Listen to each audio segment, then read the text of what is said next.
Hi guys, it's me, Skylar Capri, and today I am doing my 2026 pre-SAS summer collection predictions. We're going to be taking a walk down memory lane of 2023, 2024, and 2025's summer collections and using what we know, seeing some patterns, and seeing if we can help predict the collection that's going to be coming out in just a month or two. That said, if you're returning to my channel, welcome back. And if you're new here, welcome. We do all things body care on my channel, so if that sounds like something interesting to you, make sure to hit that subscribe button. And without further ado, let's dive right on into the video. All right, you guys, I'm gonna sit on this side of the screen and put some images up right here. There is someone doing some lawn work outside, so I apologize if you guys can hear that in the background, but we are gonna keep going through because I definitely wanted to get this video up this weekend, as I think this is gonna be something that's on the horizon, something that we need to start thinking about when it comes to budgeting, our inventories, our collections. I wanted to get this video up as early as I could. So let's go ahead and look at the summer collections that are pre-SAS. Now, these collections historically over the last couple of years have been either collections of 3, so trios, or 4, so quads. These are collections that they're not the tropicals, they're not the SAS body care, but they sit right in between, and we usually see them releasing either in late April or early May. In 2023, we got one of the most iconic trios of all time, and this was kind of that like straw collection, that pool collection, and one of the iconic fragrances from that collection, which was repackaged from a previous year, is going to be Sunset Glow. Now, Sunset Glow has notes of fresh coconut, sparkling cherry seltzer, dreamy moonflower, and caramelized vanilla. This one had previously come out just as a standalone signature collection, and then they brought it back out to be a part of this trio.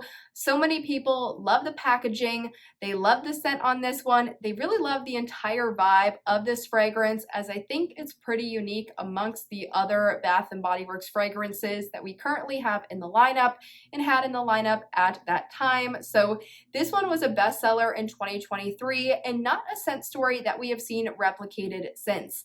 Another fragrance, this one I would say was probably the least popular in this trio, and that was Sparkling Orange Spritz. Now, this one had notes of sun-kissed mandarin, bubbly prosecco, and citrus soda. I just think it's really hard to do kind of these orange dessert style fragrances. They tried this a couple of years ago with Orange Vanilla Twist, which released around the same time or in the same collection as Cotton Candy Clouds, as well as I think it was Cinnamon Sugar Swirl maybe was the other one in that trio. So we only had 1 year of that Orange Vanilla Twist. We also had a different variation of kind of like an orange bubbly type of drink, and that was Sunshine Mimosa, which really is just kind of a straight up Prosecco and a fresh orange type of fragrance. So we've had that one as well. The orange, or the Sparkling Orange Spritz, it was very cute. I think if you wanted the entire collection, that pretty much was one of the big reasons you purchased it, but this one didn't do nearly as well as the other two in the trio. The last one we have is Poolside Cabana. Now, this is one that is extremely pricey on Mercari because this was a fabulous fragrance and a unique scent profile. This one is notes of crisp pear, warm breeze, and solar sandalwood. So many people found this extremely refreshing in either the fine fragrance mist or the shower gel, and it quickly became a summer staple for them. Really, looking at this collection, I think all 3 were extremely successful. We had the one returning in its Sunset Glow, and then the Sparkling Orange Spritz and the Poolside Cabana were new. And I think one of the key themes from this collection that made it very successful was that you had the anchor fragrance. So you knew that so many people love Sunset Glow, they wanted to see it return. So it was natural to see that one return, and then 2 kind of one-offs, not flanker fragrances, not trying to just slightly alter the fragrance, but 2 one-offs that could perfectly go along with kind of a similar vibe as the original Sunset Glow. So I think in 2023, it's safe to say that this summer collection was very successful. Now, moving on to 2024, we kind of got a different theme in the Summer Glow collection. This collection had 3 brand new fragrances, and these fragrances were definitely heavily inspired by another brand. So this was the year of kind of the Sol de Janeiro year. We started to see a lot of brands doing these pistachio fragrances, doing these kind of like caramelized type of fragrances, and we definitely saw that happen at Bath & Body Works with this style of collection. Up first, we had Pink Paradise, which included notes of pink dragon fruit, wild hibiscus, and blush moss. This one was pretty. It just wasn't nearly as popular as more of that dupe style fragrance that we saw in Vacation Vibe. Now, it was highly rumored that Vacation Vibe was very similar to Sol de Janeiro's 62, which is their caramel and pistachio fragrance. And Vacation Vibe has scent notes of whipped pistachio, sun-drenched jasmine, and praline amber. So you can definitely see some comparison there in Bath & Body Works putting their name in the hat for pistachio fragrances.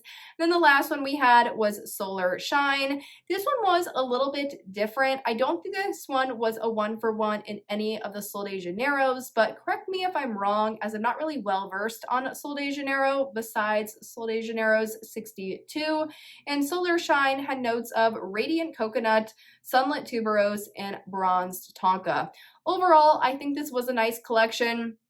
Didn't see kind of an overabundance of it at SAS, did see 1 or 2, namely it was the Pink Paradise that made its way to SAS, which is a little bit to be expected, at least in my store, which definitely leans heavily into the gourmand section.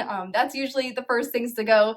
The florals and kind of just your more generic berry fragrances, not as much. So definitely expected to see Pink Paradise in some of the SAS bins, but I think the collection was fine. I think the theme this year was how can we do kind of a very popular scent right now and build a small collection around it. They ran with the pistachio fragrance and saw maybe that Sol de Janeiro had a pretty good grasp on similar enough fragrances that weren't flankers, and then they tried to replicate it at the Bath & Body Works level. Now in 2025 is really where we saw a big difference, a little bit of a shift. Now all 4 fragrances for 2025 did exceptional at my store. Really by the kind of, I think it was maybe the first or second day that these all dropped down to 75% off during SAS. They were gone. Maybe they had like a one-off lotion or a one-off body wash. You were not able to find a trio of any of these 4 fragrances at my store when they hit that 75% off. Now, the first fragrance of the summer 2025 collection, which was coined the Summer Sweets collection, is going to be no other than Blue Raspberry Burst. From the bright packaging to the fun name to the super unique fragrance, I think Bath & Body Works knocked it out of the park with getting a fragrance that people are not only going to be talking about, but people are going to want to purchase it because it is super wearable. Now this one had notes of blue raspberry, juicy candy, and sweet musk. And if you've ever had a blue raspberry Dum Dum or kind of a blue raspberry hard candy, maybe a Jolly Rancher, maybe a Ring Pop, they were able to fully encapsulate that scent and put it into fine fragrance mist, lotions, body washes, body creams. I'm not sure how they did it, but it was truly exceptional and such a unique fragrance, really across anything I've ever seen for body care. The next fragrance we had was a returning fragrance. This is going to be Cotton Candy Clouds. Not one of my favorite fragrances, simply because I do not get any true cotton candy out of it. Instead, I just get a mix of its 2 last scent notes. This one has notes of spun sugar, pink berries, and whipped vanilla. To me, this is just kind of a berry, musky, vanilla style fragrance, and sometimes those vanilla, musky fragrances just kind of go off on my skin, so not something that I would look to pick up in the future, not something that I picked up last year. Next one we had was Starfruit Sangria. This was probably the most chill, the most wearable, the most non-exciting of the collection, in my opinion. It had notes of golden starfruit, kiwi nectar, and chilled sangria. But I think where this one represented where the other ones did not, if you do not like those singular scent fragrances, so maybe you don't like Pink Pineapple Sunrise or Waikiki Beach Coconut, but you really enjoy kind of these blended fragrances, so maybe maybe you enjoy that Bahamas passion fruit and banana flower. You can't really pick out the individual notes, but you know it's this tropical blend. I think that's what made Starfruit Sangria for you.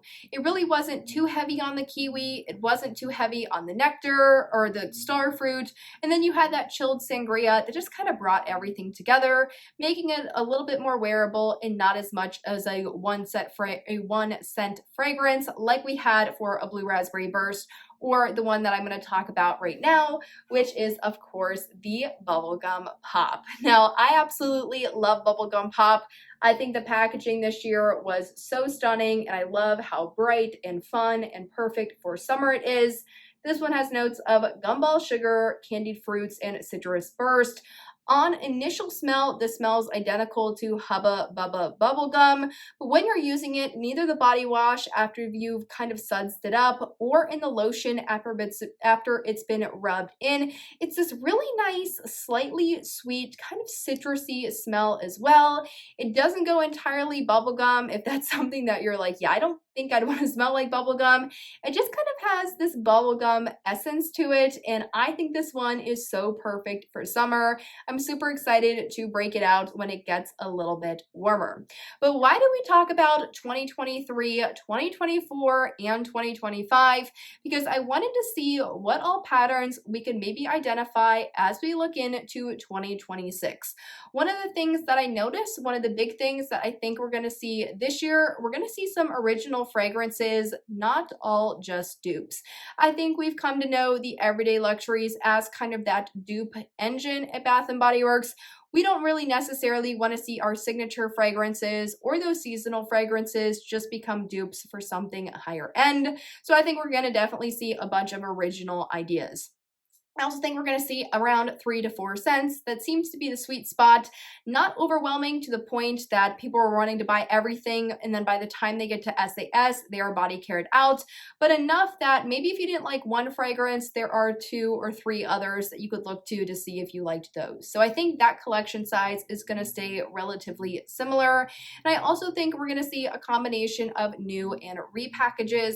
I think that seems like a good idea simply because it gives some people kind of familiarity. So I know that if maybe I love cotton candy clouds, I see that they're coming out with cotton candy clouds again. I might go into the store looking to smell that one, but then I go, oh, they have some new stuff as well. I might as well smell that while I'm here. So I definitely think that combination of new and returning has worked in their favor. And now the most exciting part, what do I think the theme is going to be for this year? What do I think the vibes are going to be for this year? I think we're going to see kind of this foodie, gourmand, but still fruity leaning collection. Now, why do I say that? I think when we're looking at the big wins of this year, so the Peeps collection, so the earlier Everyday Luxuries collection where we had things like Love Unleashed, both of these kind of have this marshmallowy note to them. Love Unleashed has, I believe it's some kind of fruity floral element as well. We saw some success with Loyal to You last year, which had a marshmallow undertone, but then also had kind of like a lemon and orange citrusy vibe on top. People like the mixture of gourmand, but also fruity and bright at the same time. This is not only something we've seen in Everyday Luxuries, but also something that we've seen in just your traditional signature or seasonal body care. I think it's why we saw so much success with something like a blueberry bundt cake. Yes, it was a gourmand, but it had this nice fruity element as it is to it as well. And also something we see with the huge success of strawberry pound cake. Yes, it's gourmand, but there's this nice fruity, juicy strawberry element to it as well. So some of the predictions that I have for possible returning fragrances would be something like a berry waffle cone. This is one that they have done in body care before. They have released it, I want to say 1 or 2 times. I think they released it in 2022 alongside things like Vanilla Confetti Sparkle and Firecracker Pop and Pink Watermelon Blast. They've also released Berry Waffle Cone with kind of, I think it was an ocean collection that featured sea salt and lavender, maybe saltwater breeze as well. So they have done this one in body care, and I think it's a perfect combination of you have this kind of berry fragrance to it, but you also get the gourmand from the waffle cone. Another fragrance I would absolutely love to see them bring back, which I think would just perform phenomenally, would be a sugar cherry crisp. Yes, you have that nice, bright, juicy pie filling cherry, but you also have kind of this pie crust and this gourmand baked element as well. And something about sugar cherry crisp or cherry pie is just so perfect for the summertime, for around Memorial Day. I think that just perfectly encapsulates a summer gourmand as we lead into semi-annual sale. So you guys, that is my walk down memory lane. Those are some predictions. I don't want to call them spoilers yet, as we don't really have any rumored information floating around. So those are my current predictions. Let me know what you guys wish for this summer collection. Let me know your thoughts on memory lane. Did you like certain years? Were other years like a total miss for you?